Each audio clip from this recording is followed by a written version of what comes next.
Bonsoir à vous toutes et à vous tous. Cela fait bien longtemps que je n'ai pas fait de vidéo sur cette chaîne et je voulais dans un premier temps remercier toutes les personnes qui sont abonnées à cette chaîne, leur dire à quel point eh bien, nous formons une belle communauté, une belle famille. J'ai très souvent l'occasion d'être en contact avec ceux qui ont fait le pas et qui ont fait le choix de faire les soins de l'âme. Nous restons en contact, en communion d'âme. Il m'arrive évidemment d'intentionner et de vous aider, mais à votre tour, vous l'avez fait. J'ai été un petit peu absente des réseaux. Et en réalité, je vais vous donner un petit témoignage de manière à ce que vous puissiez tout simplement peut-être faire le point vous-même sur des périodes un petit peu sombres que nous traversons tous actuellement. En tout cas, c'est essentiellement les messages de personnes qui me contactent autour de cela. Je vis quelque chose de très dur, j'aurais besoin d'être désenvoûtée, j'aurais besoin d'aide pour pouvoir... je subis de la magie noire, un ancien patient ami m'a dit qu'il avait arrêté les soins parce qu'il s'était rendu compte que ça n'allait pas, il avait des idées noires cet hiver. Voilà, il y a souvent il peut y avoir des divisions si on ne prend pas garde à toutes sortes d'événements, d'éléments, de perturbants, parasitants, qui sont là et pas par hasard.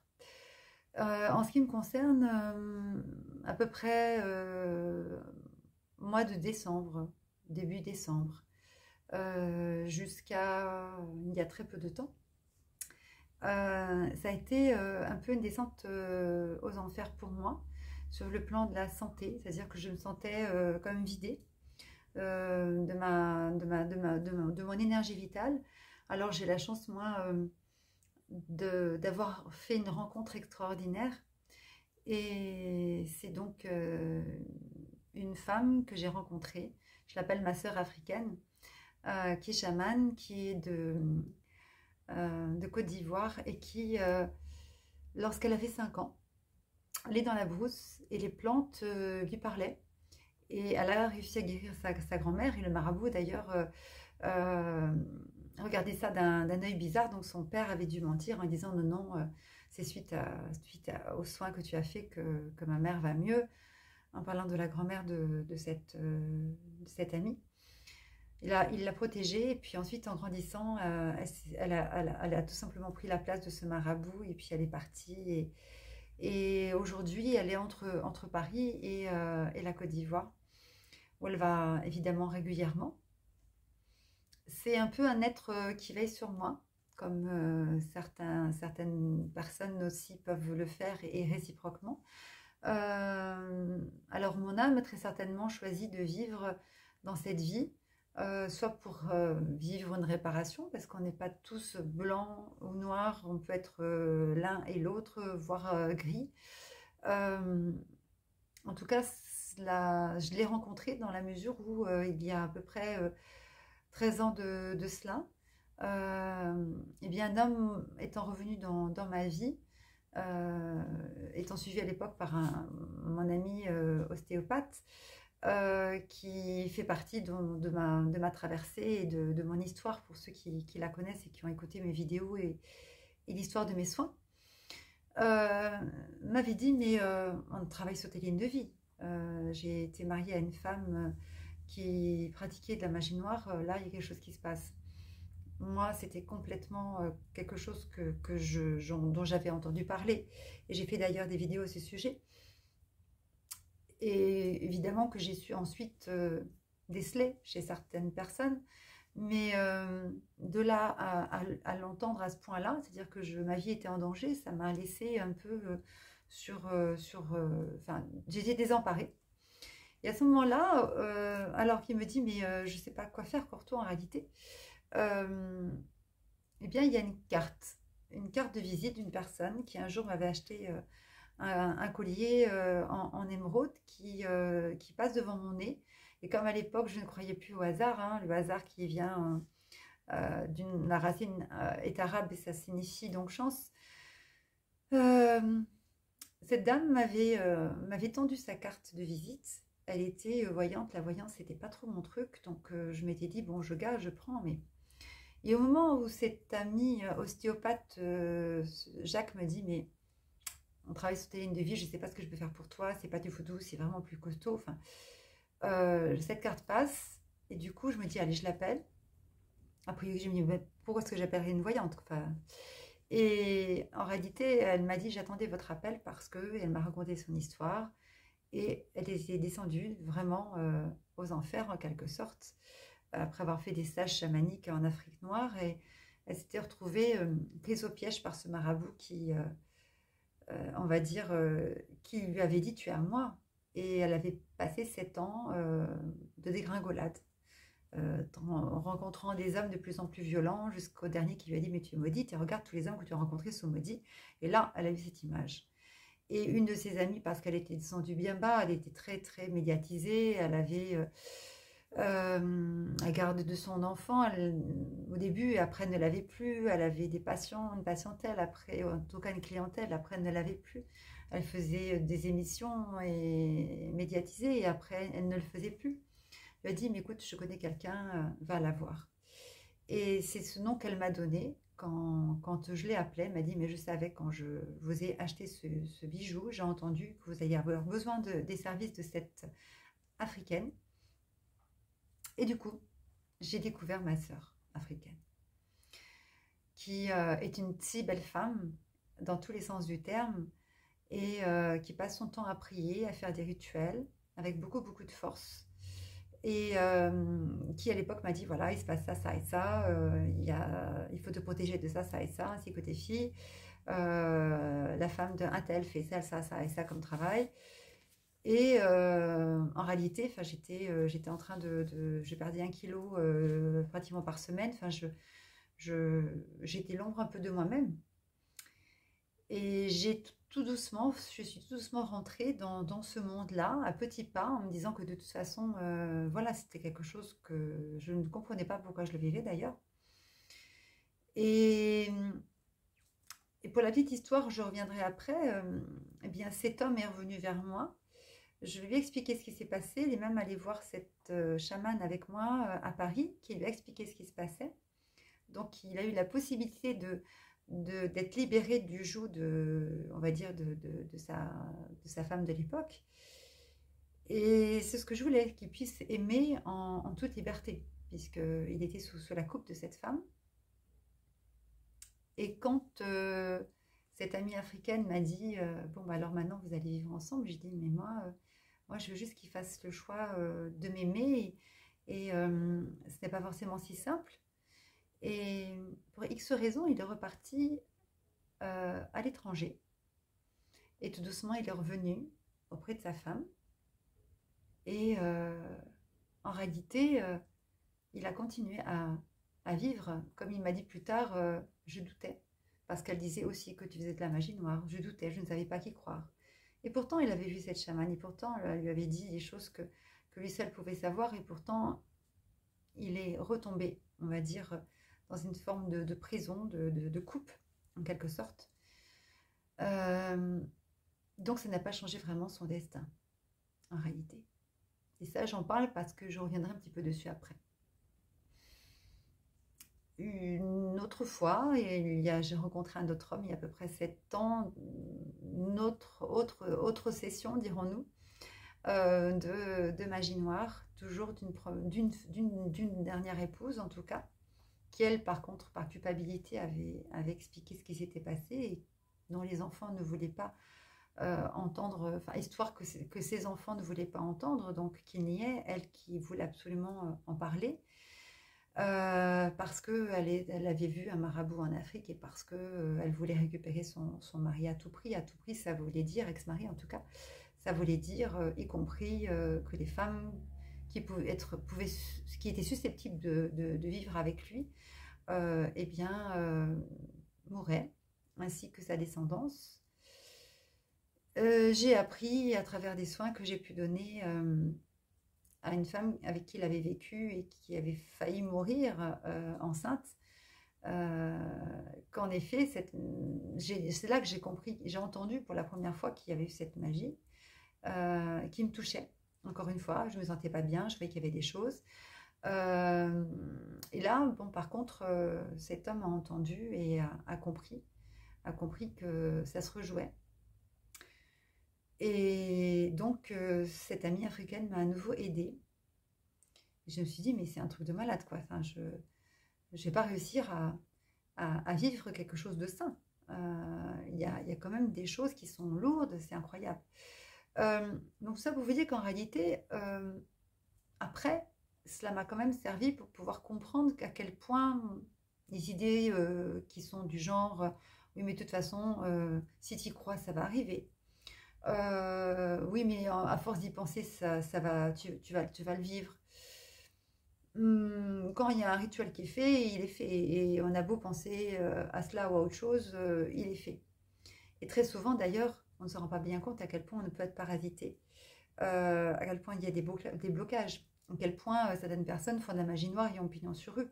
Et ça, je me suis rendu compte avec le temps et j'ai pu le détecter chez certains patients sans pour autant les aider, mais en les aidant à trouver une solution, parce que cela ne fait définitivement plus partie de mes possibilités, juste de noter que, mais parfois je tentais d'aider jusqu'à un certain stade. Là, on va dire que j'ai une grande leçon d'humilité, chacun a ses outils, et pas plus.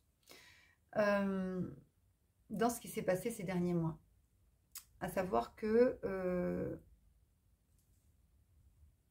ayant des petits problèmes de santé, cette amie chamane m'a demandé au mois de décembre comment j'allais. Au niveau de ma santé, bon, j'ai encore quelques petits soucis, voilà, suite, on va dire, à une histoire personnelle. Mais bon, voilà, mais donc elle a regardé, comme elle dit, les esprits lui parlent. Et j'étais amenée à voir juste avant un magnétiseur, un monsieur, dans le département dans lequel j'habite, que j'ai vu peu de fois, mais ce qu'il m'a dit a été assez frappant. Il m'a dit, il y a de la sorcellerie qui se fait sur vous.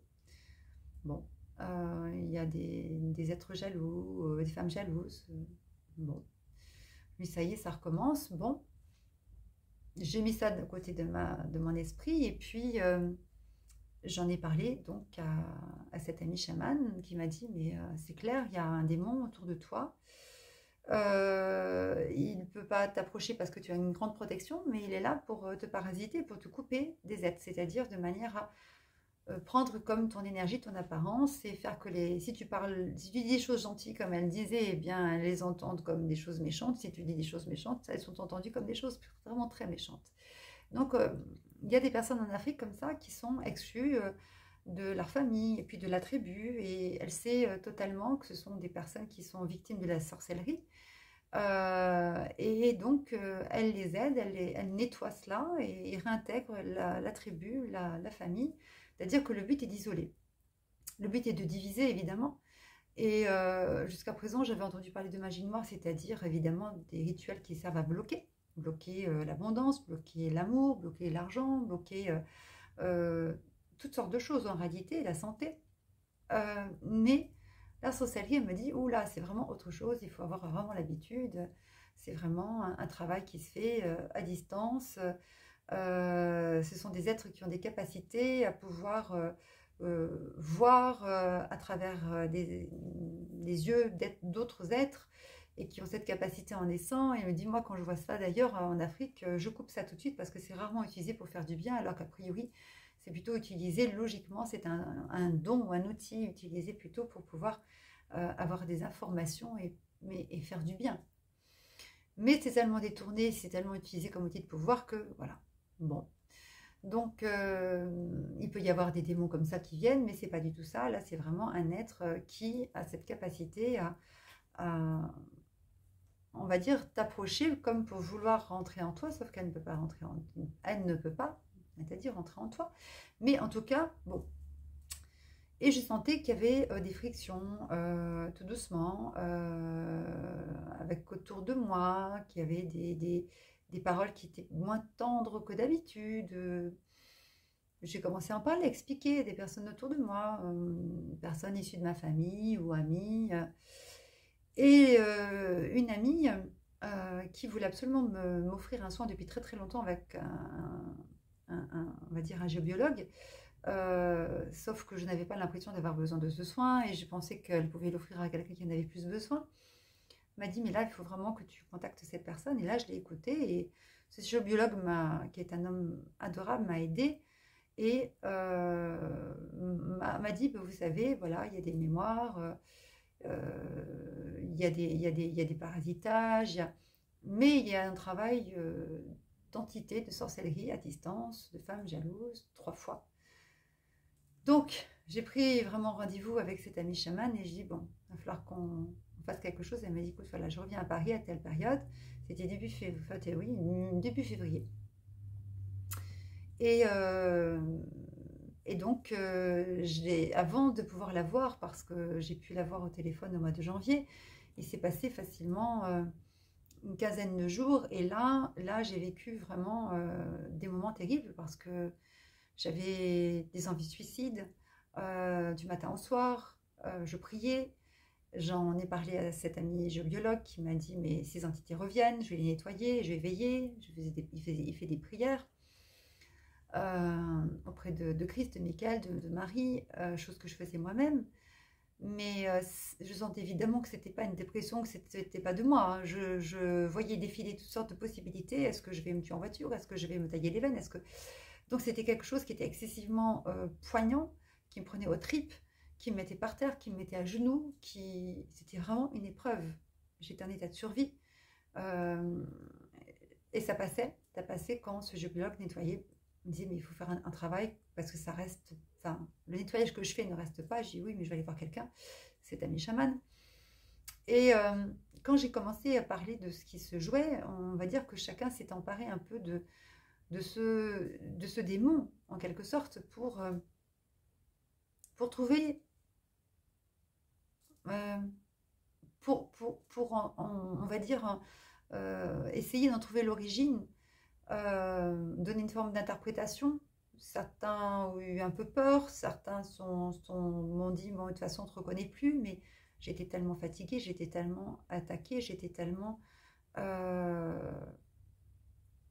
vivais tellement l'abandon à travers des êtres qui me tournaient le dos ou qui avaient des paroles très dures, comme si ce démon leur donnait l'occasion de régler des comptes ou de voir les choses à leur façon et de se retirer du jeu, de m'aider, ou d'entendre uniquement ce qu'il y avait de négatif, ce que certaines personnes pouvaient relever et les reprendre, donc s'engouffrer dans des brèches. Et j'ai une amie, Marine, qui a utilisé donc un jeu d'oracle et qui m'a dit, écoute, celui-là, je l'utilise pour moi, il est vraiment costaud, et elle m'a tiré on va dire, une carte. Et elle m'a dit, voilà, j'ai jamais tiré cette carte, c'est l'image du miroir. Elle m'a dit, voilà, tu renvoies aussi l'image d'un démon, c'est-à-dire tu les renvoies à cette image que représente un démon pour eux. Et ils vont visiter leur propre démon quelque part. Et ça a été un alibi pour comprendre, on va dire, pour régler des comptes avec moi, pour essayer de comprendre pourquoi je n'étais plus en lien avec telle personne, parce que c'était ce démon qui me travaillait, pourquoi j'avais tel défaut qui était repris par quelqu'un et qui était repris par quelqu'un d'autre de ma famille et qui en profitait quelque part. C'était comme une faille et plutôt que de m'aider, des personnes s'enfonçaient dans les failles et les failles et les failles pour relever des traits de caractère qui me semblaient tellement dérisoires par rapport à chacun des traits de caractère particuliers. Mais je me dis, mais qu'est-ce que c'est cette espèce de complot pour me faire perdre pied, et je me raccroche à quoi et à qui? Donc j'ai eu des amis, heureusement, qui ont vu, qui ont compris et qui n'ont pas rentré dans le jeu. Et cette amie chamane m'a dit, ça va durer, il faut que je nettoie ta maison, il faut que je te nettoie complètement. Et ces personnes reviendront dans le temps, mais il va leur falloir du temps. Et ça va te permettre aussi de voir ce, ce qu'elles vivent, quelle relation elles vivent vis-à-vis de toi. Est-ce que c'est une relation de pouvoir? Est-ce que c'est une relation d'amour? Est-ce que c'est une relation, une fausse amitié? Ou est-ce que c'est une amitié avec de l'ego? Est-ce qu'il va y avoir du jugement? Est-ce qu'il va y avoir de la compassion? Est-ce qu'il va y avoir... Et en réalité, ça a été très très dur, ça a été une très grande leçon de vie. Et, euh, et cela m'a permis au final d'en ressortir aujourd'hui en vie, apprenant toujours et encore à quel point ce type de travail est si particulier et de désenvoûtement, parce que cette sorcellerie, je ne savais même pas la différence qu'il y avait entre la sorcellerie et la magie noire, et pourtant j'avais déjà aidé beaucoup de personnes à se nettoyer on va dire, d'une certaine forme de magie noire. Et là, je me suis dit, ma fille, tu ne t'y frotteras plus parce que là, c'est tellement particulier. Pourquoi cette jalousie? Qui comment? Donc, je, je n'ai... J'ai aimé la réflexion d'une personne qui m'a dit, il vaut mieux ne pas savoir de manière à ne pas émettre aussi en retour de, on va dire, ne formuler inconsciemment un retour négatif. En même temps, il faut bien que je me protège. Est-ce que c'est une image que j'expose alors que je suis tellement peu visible sur le net? Est-ce que... Voilà, ça a été une inconnue. Après, j'ai coupé parce que ça ne sert à rien de mentaliser. Mais j'ai été frappée par le nombre... parce que je suis restée en retrait quand même de... Je me suis un peu coupée voyant que des personnes s'hérissaient et à force d'être piquée moi-même par les êtres, je me suis un peu recroquevillée sur moi-même en position, on va dire, de survie. Et je n'ai pas appelé au renfort toutes les personnes que je connaissais qui auraient pu éventuellement m'aider parce que ça aussi, j'en étais coupée, je ne le voyais même pas. Mais j'ai quand même eu l'occasion de ce fait de faire la connaissance de ce jeu biologue qui est un être merveilleux, de retrouver un ami cher qui lui-même est géobiologue et qui est là pour m'aider, de voir qu'au final les êtres revenaient vers moi, qu'eux-mêmes avaient visité peut-être leur ombre et qu'on allait peut-être voilà, pouvoir faire un bilan, qu'en réalité, malgré ces jugements, il y avait comme une espèce de grande purge qui avait eu lieu. Des choses avaient été dites, c'est peut-être que j'avais besoin de les entendre, peut-être que c'était important pour elle de s'exprimer, peut-être que c'était l'occasion pour elle d'exprimer des choses. Donc, je l'ai vu plutôt au final comme une forme d'épreuve, de baptême du feu, encore une fois, qui, comme si je n'avais pas vécu cette magie noire il y a 13 ans et 7 ans, eh bien, m'aurait empêché de rencontrer des êtres merveilleux comme cette chamane, qui est ma sœur africaine. Donc, la vision des uns et des autres m'a aussi aidé à progresser, à me remettre en question, à tout ce qui a pu être dit, même si parfois ce n'était pas très toujours tendre. Il y a différentes façons d'exprimer un amour. Parfois, les vérités ne sont pas toujours faciles à entendre. Donc, j'ai accueilli. Dans un premier temps, j'ai eu très mal. Dans un deuxième temps, je me suis dit, mais forcément, tu as demandé à vivre cela. Donc, si tu as demandé à le vivre, eh bien, vis-le, accueille, lâche. Et vois que ça te permet de rencontrer des personnes magnifiques, de voir que tu es entouré au final, de voir que tu pourras aussi témoigner de cela. Et puis, je me suis rendu compte que beaucoup de personnes, parce que j'avais mis en pause un peu mon téléphone, m'envoyaient des mails, mais comme jamais, et c'était: est-ce que vous pouvez m'aider parce que j'ai un problème de magie noire? Est-ce que vous pouvez m'aider parce que je suis bien en envoûtement?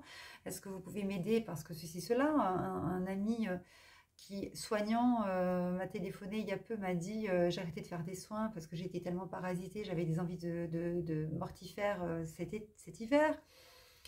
Un autre frère d'âme et d'armes, dirons-nous, a eu la même sensation. Donc, on a été quand même très titillés dans nos failles. Comme dit Rumi, la lumière ne peut rentrer que par nos failles. Euh, et nous rendre peut-être meilleurs, plus humbles, parce qu'on est loin d'être parfait et pur, qui peut être pur, peut se prétendre être pur. On vit tous des vies qui sont en relation avec des vies passées. Parce que souvent, je me suis dit, mais qu'est-ce que j'ai pu faire pour vivre cela? Eh bien, je n'ai peut-être pas eu des vies toujours très, très belles ou très claires, comme tout un chacun.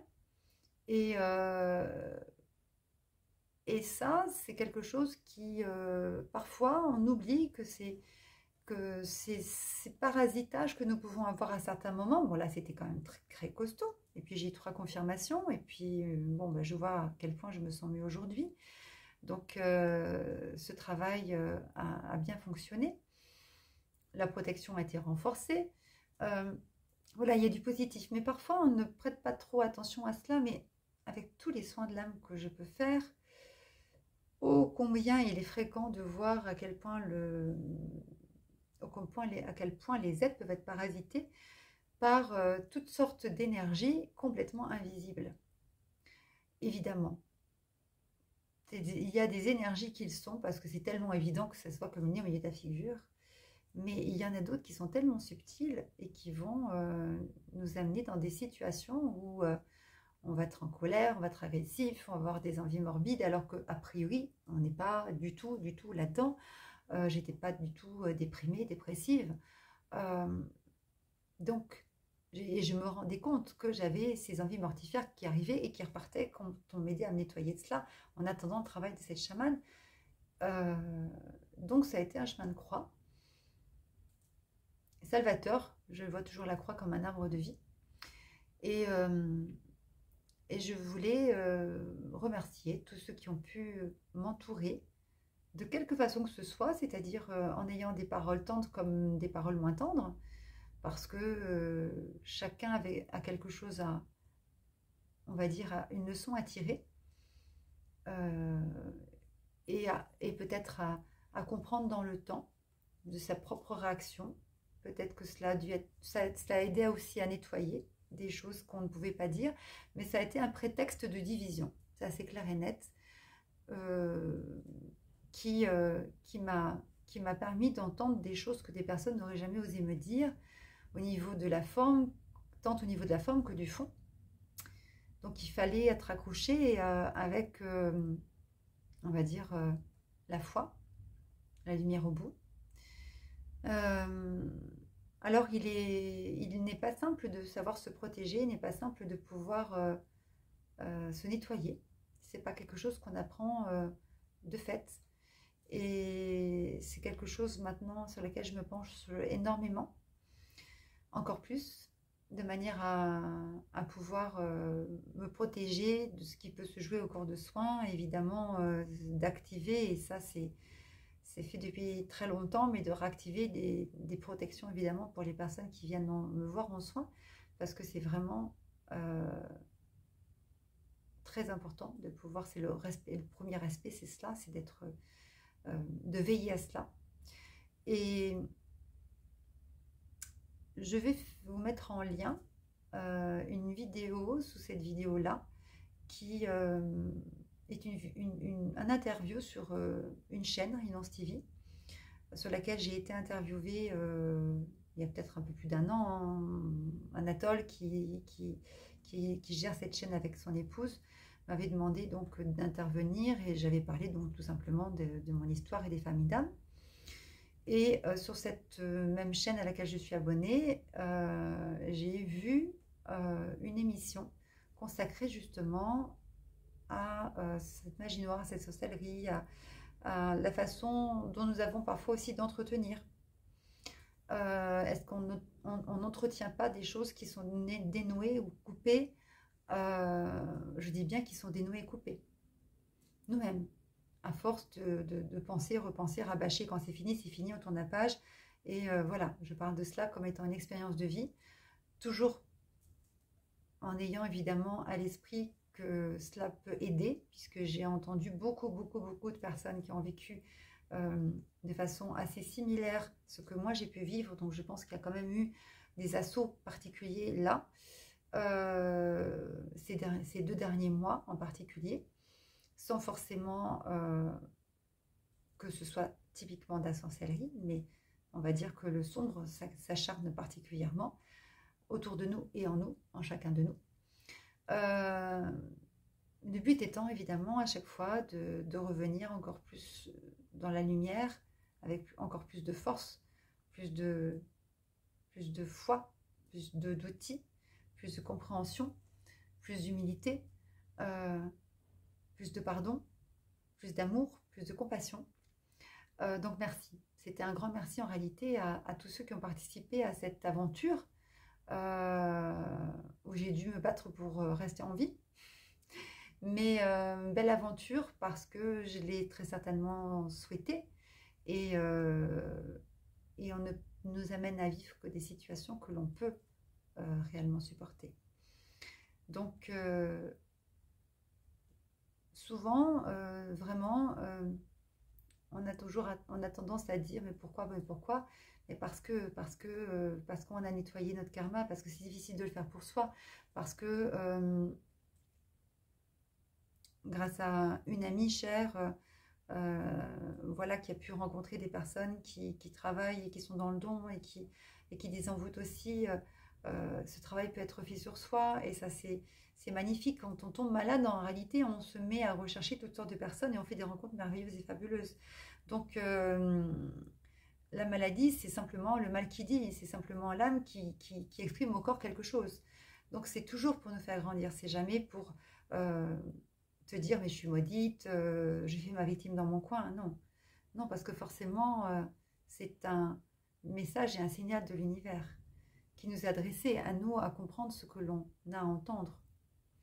Donc mieux pour me protéger, mieux me nettoyer. Et puis, vous verrez en écoutant l'émission, et c'est souvent ce que disent des personnes, mais là c'est ma propre version. Je n'ai jamais refusé d'aider des personnes qui avaient un conjoint, par exemple, ou une épouse, ou quelqu'un dans leur famille qui était aveuglé parce qu'il était sous l'emprise de la magie noire. Je n'ai jamais refusé de faire un travail à la demande d'une personne, d'une épouse pour son époux, d'une femme pour son frère, parce qu'à partir du moment où on est dans le brouillard, bien sûr qu'on ne peut pas procéder à un soin sans avoir l'autorisation d'un être. Mais il y a, me semble-t-il, et c'est ma propre interprétation, une exception. Parce que quand on voit qu'un être est pris dans la magie noire et qu'une femme vient nous voir, me voir, et qu'elle est consciente de ce qui se joue, mais que cet homme n'en est pas conscient, et que beaucoup de soignantes disent, dans ce cas-là, quand il sera conscient, qu'il vienne. Mais un noyé qui est en train de tomber dans l'eau et de descendre de la surface de l'eau vers le fond de la mer, comment peut-il demander une bouée? C'est excessivement compliqué. Alors j'entends que ce que nous avons à vivre, nous n'avons pas à détourner les êtres de leur expérience de vie. Mais je pense que pour ceux qui vivent la magie noire depuis de très nombreuses années et qui sont incapables de demander de l'aide, à un moment donné, l'âme à la source remonte, comme toutes les nuits, et va demander de l'aide. Et heureusement que j'ai pu aider, on va dire, 2 hommes, par exemple, en ce qui me concerne, qui sont venus ou rentrés dans ma vie à différents moments et qui subissaient de la magie noire de leur ex-épouse. Alors pour un, ça lui a ouvert les yeux, pour l'autre, eh bien, il est revenu à l'étranger. Et en réalité, j'en ai parlé avec lui et je lui ai dit, mais le fait de savoir, le fait d'avoir aidé, le fait d'avoir nettoyé tout cela, écoute, apparemment, j'y suis retournée. Donc voilà, si j'avais vraiment eu besoin comment dire, ça n'a pas impacté ma vie et mon destin, a priori. Sauf qu'il s'est rendu compte quand même qu'en comprenant cela, inconsciemment, il avait quand même gardé cette mémoire. Et ça, c'est mon interprétation, mais je pense que ça a été comme une espèce de bouée ou de bulle d'oxygène pour qu'il comprenne des années après, en revenant en France, que ce qu'il avait vécu il y a 13 ans n'était pas parti aux oubliettes, mais l'avait aidé à un autre moment, au moment juste. Donc, en clair, lui ai demandé, mais qu'est-ce que tu en penses? Il me dit, écoute, Au pire, ça ne fait rien, au mieux, ça aide. Mais dans ce cas précis, il est reparti on va dire, entre les... Il est reparti en prison, quelque part, dirons-nous. Il doutait que son ex-femme puisse faire cela. Il est revenu à ses côtés. Et aujourd'hui, il n'en doute plus. Donc, au nom de quoi peut-on refuser d'aider un être qui a vécu cela un certain nombre d'années, et qui ne peut pas voir clair? Parce que si il faut attendre que la personne, entre deux sorts peut-être, parce que la personne peut retrouver son discernement, mais la plupart du temps, le problème c'est que quand on vit des assauts de magie noire, quand c'est un couteau qui est lancé comme ça, on peut l'arrêter.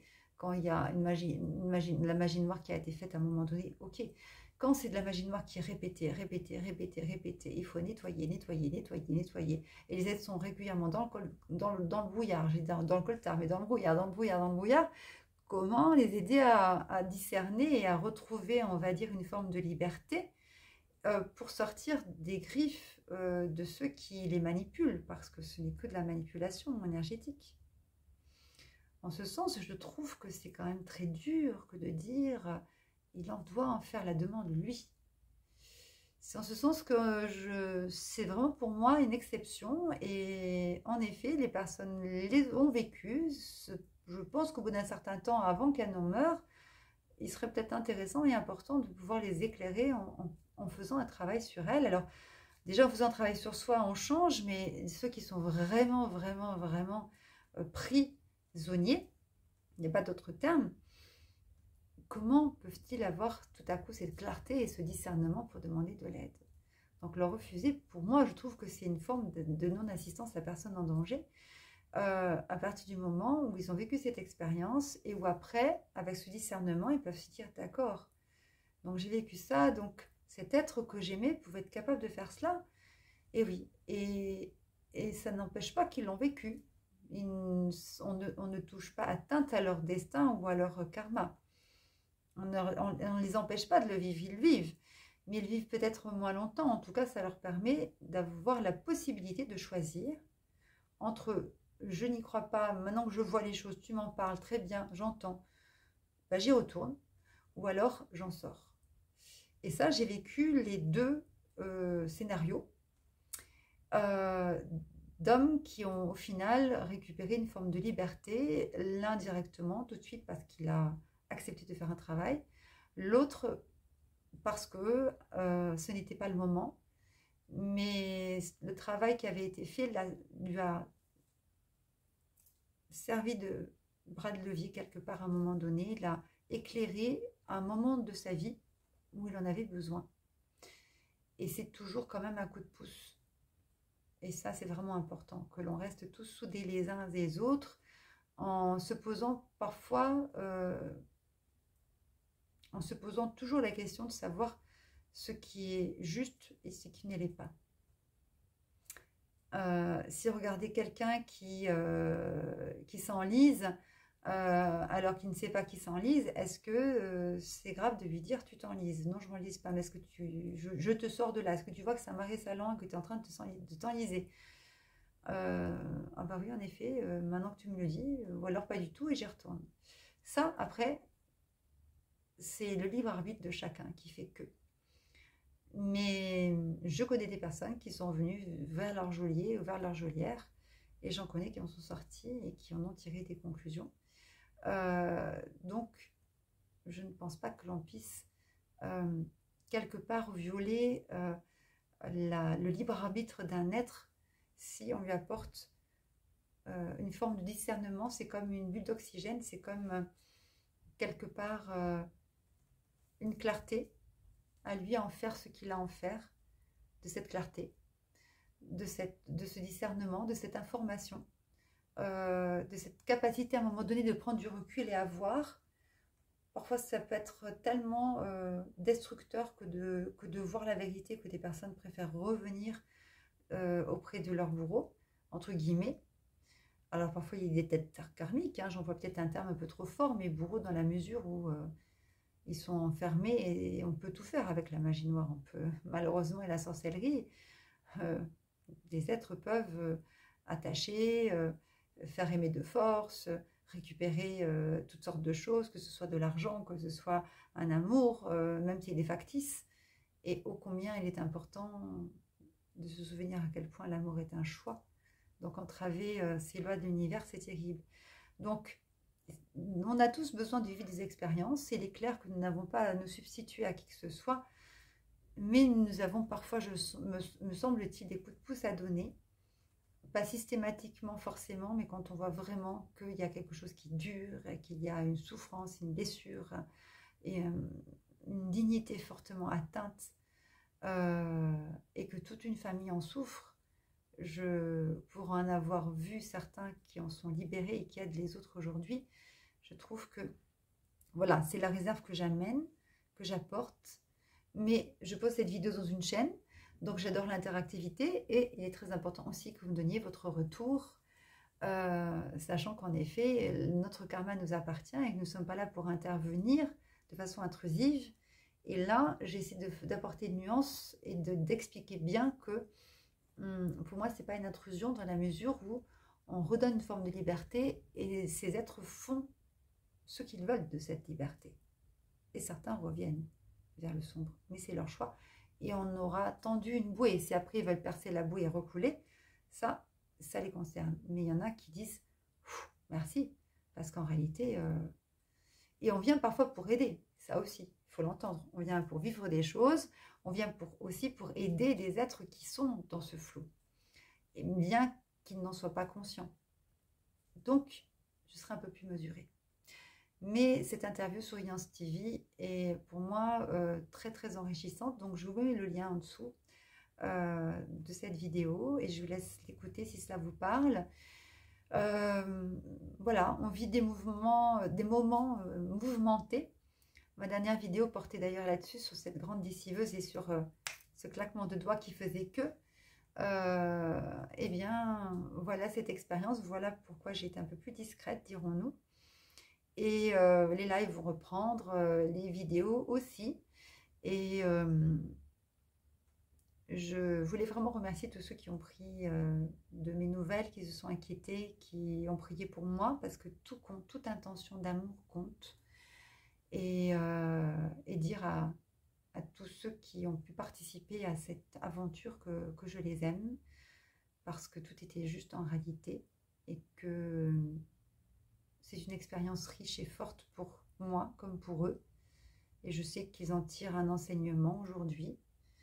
Merci pour ceux qui ont été dévoués. Merci pour ceux qui se sont manifestés après. Merci pour ceux qui sont partis et qui reviendront un jour. Merci pour ceux qui sont partis et qui sont déjà revenus. Et n'ayez crainte, nous sommes toujours entourés. Et il y a une petite, on va dire, un petit signal d'alarme. Entendez que parfois, si vous vivez des choses un peu particulières, pensez à cela. Il est trop facile de dire non, mais ceux qui croient à ça, c'est vraiment le Moyen-Âge, c'est impossible, c'est pas possible. Si ça existe, ça a toujours existé, ça existera toujours.